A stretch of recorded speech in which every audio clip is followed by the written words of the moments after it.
Itong lugar namin, Sitio Maligaya 2, San Vicente, San Pedro, Laguna. Siyempre, alam mo naman, ganitong lugar, squatter area, tabing rilis, dikit-dikit ang bahay. Madilim talaga rito sa lugar ko na to. Wala kami dito sa loob, lagi kami sa labas. Nadadapa kasi madilim, yung dadaan mo, hindi mo alam, may nakaharang. Tutulog na lang ako, wala ilaw eh.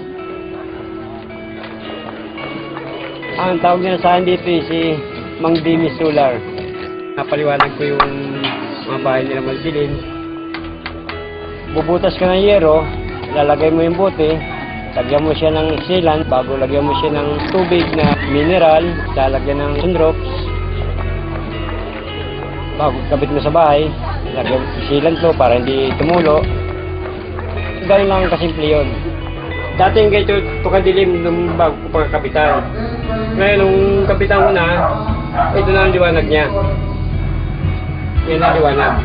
Pumili po ako kasi bote lang, tubig, maliwanag na yung bahay mo. Bumaba yung ano ko, binayaran ko ngayon. Simula nung makabitan ako dito. At saka itong solar battle bulb na to, hindi mainit. Dahil sa buti na yan, sa solar na buti na yan, gumanda ang araw namin. Ang nalagyan na namin ito ay bali 643. Gusto nga namin tuloy-tuloy para marami nga matulungan mga tao rin na yung maliwanagan mga bahay nila madidilim. Parang katulad na rin ng bumbilya. Dati natin nakakalimutan at pakinabangan na ngayon.